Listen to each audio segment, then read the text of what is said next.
Liv Moods here, and this is another episode of Let Me Live, because let me live. I've got my opinions, I've got my takes. You may not agree with them all the time, but let me live. And as always, we're going to open the show with some sports. I am a big sports fan, even bigger Denver Nuggets fan. Yes, I do live in Denver, so that means I'm also a Broncos fan. Not as much fun during the NFL season, but definitely fun right now. I love the NBA. I love basketball. And we're going to talk a little bit about basketball, but we're going to take a different angle with it this time. We want to talk about nepotism here, okay? First and foremost, I have to say this. I have to get it out into the universe. Nepotism rules the world whether we like it or not. So let's just get that out on the table. But I want to talk about a very specific person that I think nepotism will favor very, very well. Rumor has it that Brawny James has been listed as a 6'4" athlete on almost every roster he has ever been on. But he measured just a half an inch above 6'1" at the NBA scouting combine. Listen, men lie about their height all the time. They add an inch here, they add an inch there. We see it on dating profiles, we see it in real life. We see it once the shoes come off, okay? Lying about your height is a very normal thing, but not when you're an athlete on a roster. And then you go to the NBA scouting combine and you're not just 1 inch off. He was half an inch above 6'1", but every roster, even ESPN, has shown 6'4".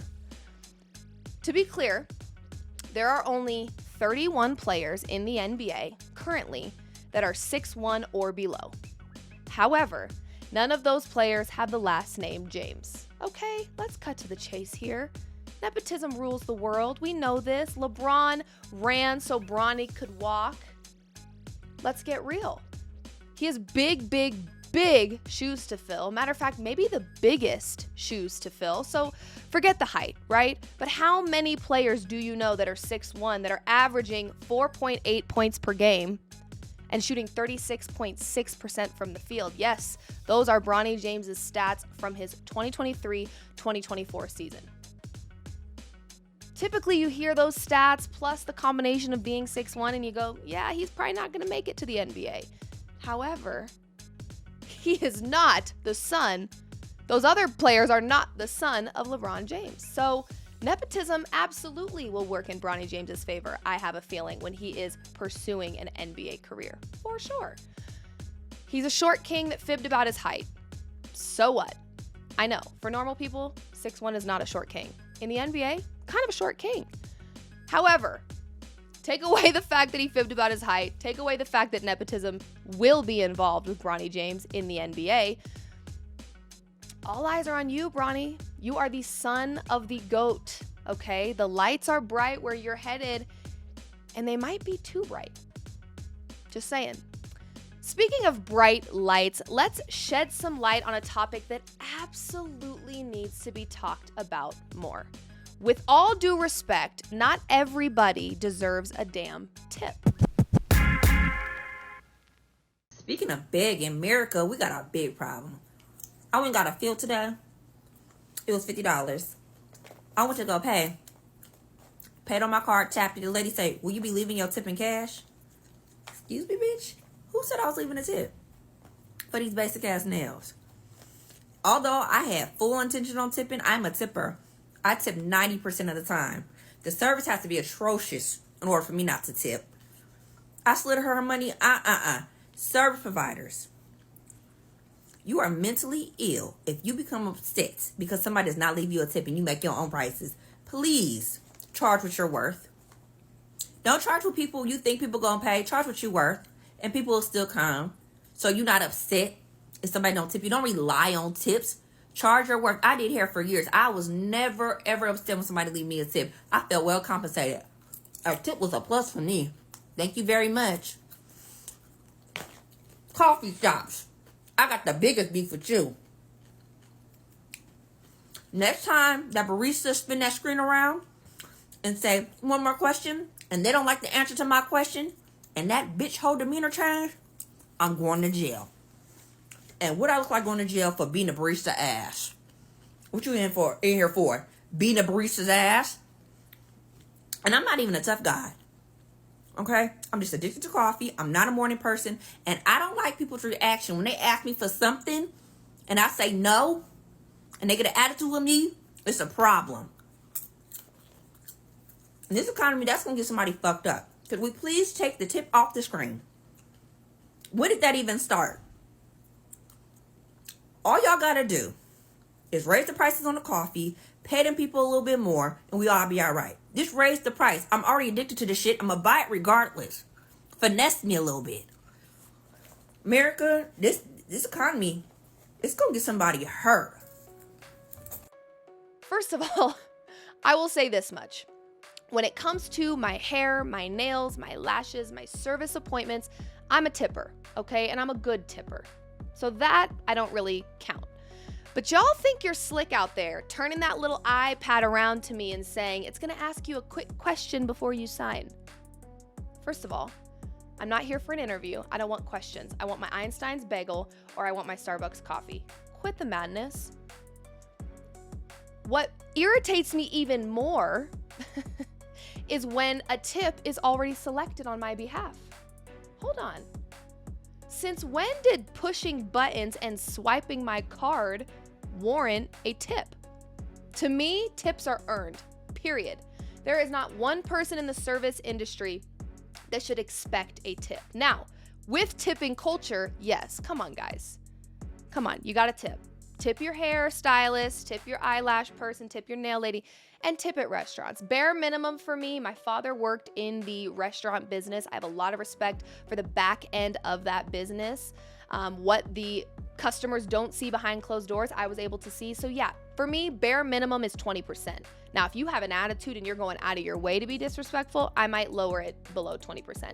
But for me, for the most part, 20% bare minimum. Exceptional service can get all the way up to 30% for me. I know that's a little crazy, probably feels steep. It's just how I was raised. However, pushing buttons, swiping my card, I don't think so. Unless you are bringing my food to the table, unless you are taking care of me all night long, refilling my drinks, making sure I'm taken care of, I am not tipping you. That's crazy. And then to make the automatic assumption that your service is worth 20% is also crazy. Tips are earned. This tipping culture is getting out of hand. And it's getting so out of hand that it's making me not want to have a 20% bare minimum because y'all are running me dry. I'm about to be broke. Because you always do that little iPad swivel, it's going to ask you a quick question here, little movement, when there's a line of people behind me and the cashier is staring at the top of my head while I'm looking down, figuring out what I want to do. It's a high pressure situation. And sometimes the quickest thing to do is just to click whatever's in front of me. And half the time I walk away going, they didn't earn a tip. What is this about? So yes, tipping culture is completely out of pocket. Big, big problem. It's expensive to breathe nowadays. Don't be asking me for 20% after you pushed a button and swiped a card. And half the time, honestly, you don't even have to swipe my card. I've got tap, baby. Beep, done. I'm not tipping you for that. That's insane.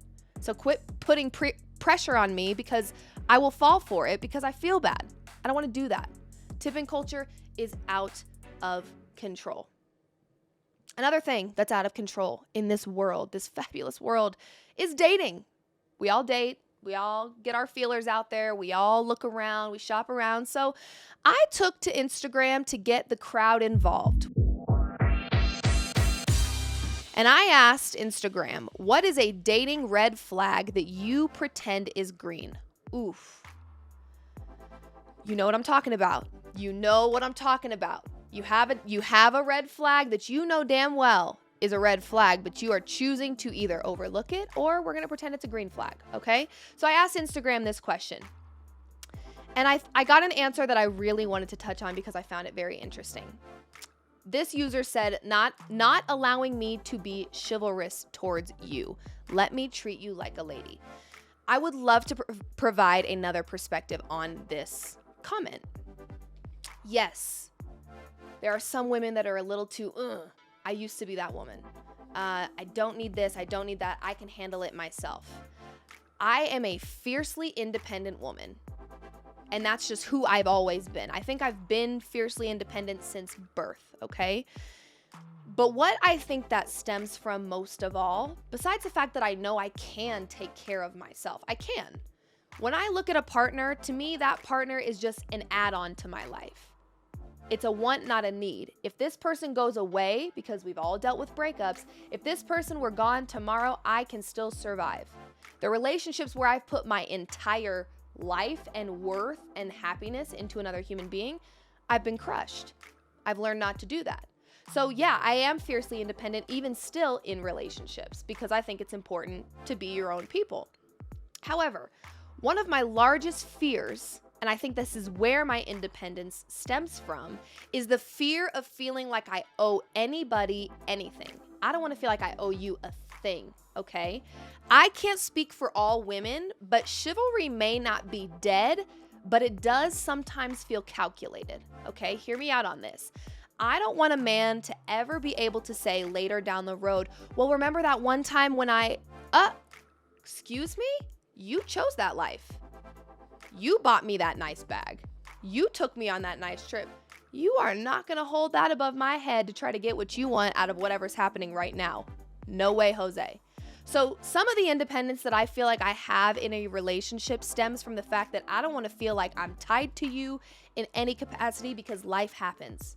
Life happens and we may not work out. And I don't want to feel like later on you can hold something above my head and say, well, I got you that one time. Remember that one time? Don't want it. Don't want it. Please free me from these chivalrous shackles, sir. Please free me. So I wouldn't say that a woman not allowing chivalry is necessarily a red flag. However, what it does mean is there's probably some walls built up from some past trauma, and it may require a little bit of patience. Or a bulldozer. Knock those damn walls down, quick, with swiftness. But mostly patience. Because women typically don't build walls up for no reason, okay? And at one point or another, if she is scared to allow you to be a chivalrous man, there is a reason for it, okay? So build trust, bulldoze the wall down, and if she's still batshit crazy, get out. See ya. So yeah, chivalry may not be dead. Sometimes does feel calculated though, so I think that's why women maybe are like, I'm good on that. But I understand you just want to treat her like a lady, whoever she may be. I get that. Keep doing that, but just be patient along the way. Guys, this has been another Let Me Live. We will have these shows throughout the week where we're talking all things sports, entertainment, maybe politics, whatever's happening in the news, in the entertainment space right now. We're going to talk about it. I appreciate you guys for being here, and we will see you soon. Bye.